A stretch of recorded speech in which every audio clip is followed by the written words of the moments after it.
Hello, and welcome to Africa, this enormous and astonishing continent. South Africa, to be more precise, just a short drive outside Johannesburg. And I'm here to talk to a remarkable man, Credo Mutwa.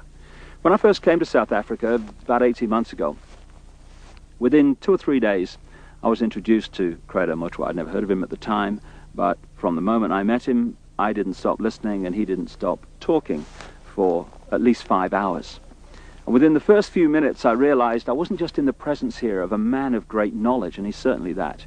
I was in the presence of a genius, a unique human being. And Credo Mutwa is without doubt the most incredible man it has been my honor to meet.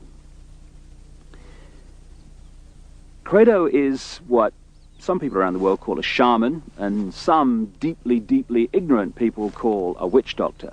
And to give him his official title, he's a Sanusi in the Zulu nation. Sanusi is the carrier, the keeper of the ancient knowledge of so much, including the ancient knowledge of history of Africa, where all this came from, where the people came from, what the truth of history is, instead of the largely nonsensical version of history that we get through the universities and the schools from very, very well-educated professors, you know. There are only 2 Sanusis left in South Africa. Credo is one.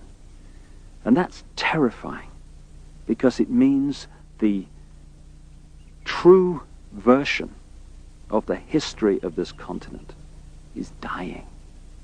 It's being lost to this official nonsense that we're told is history, but is absolute garbage. History has been rewritten, and the people who can put that history together again are going out of this world as they age and are not replaced.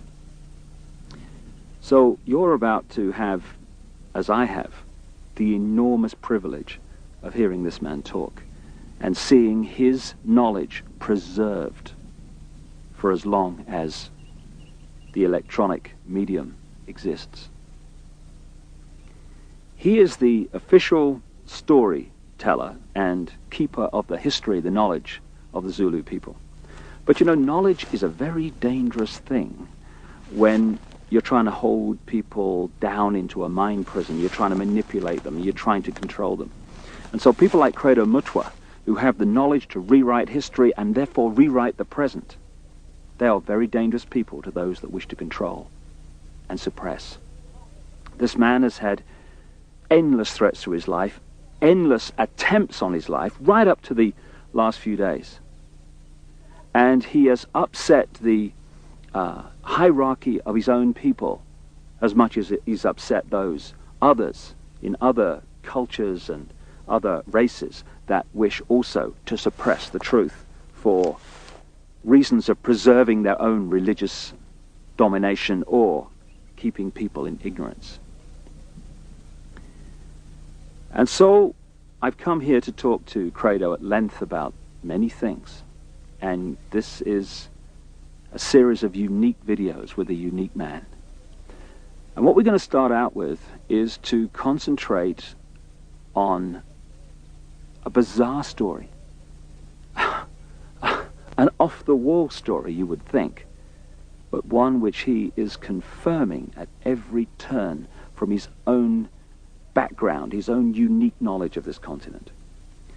Over the last few years, as I've been trying to uncover how the world's controlled by a few people, which it is, and who those people are, it has emerged from my research that, bizarre as it may seem, a reptilian race from another world, interbred with humanity in the far ancient world, creating hybrid crossbreed bloodlines. You see references to these in the Old Testament and into endless of the ancient texts. In the Old Testament, he talks about the sons of God, which in the original is sons of the gods, plural, interbreeding with the daughters of men to create the hybrid race, the Nephilim. These gods were the literal gods of the ancient people, and they used to sacrifice people literally to the gods. And these crossbreed bloodlines, as ancient accounts tell around the world, were put into the positions of ruling royal power in the ancient world. And then, as is happening today, when you do the genealogy of the ruling families and the ruling positions of power in the world, be they the 42 presidents of the United States up to Bill Clinton, be they the British royal family, be the aristocracy of Europe, any of these key ruling elites, the top of the banking system, the top of the global business system, you hit the family lines which go back to these same ruling lines of the ancient world, royal lines, that the ancient accounts say were the crossbreeds between humanity and these reptilian gods.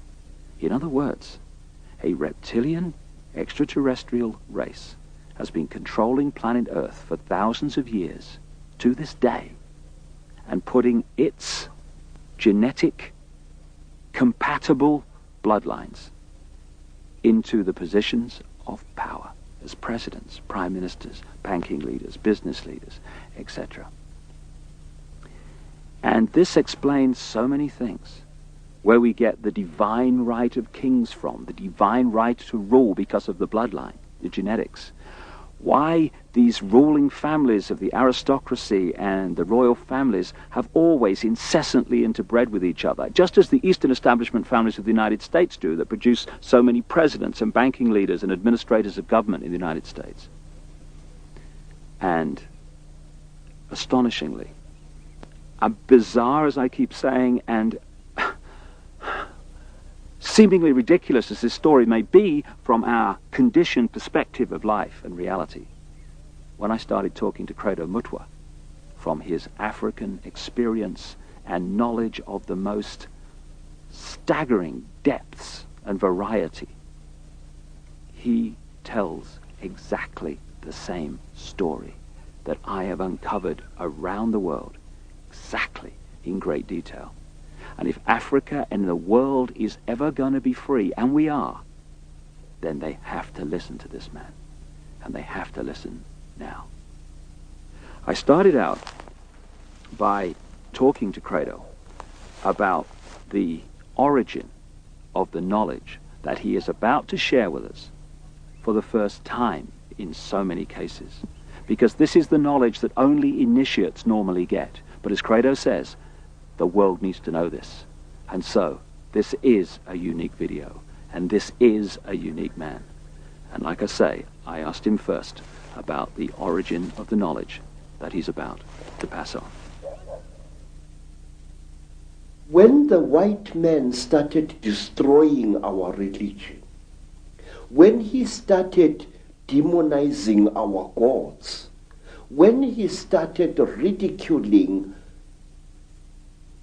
what we believed in and actually using educated Africans to destroy that ancient African religion, in many parts of Africa, say, our ancient religion went underground.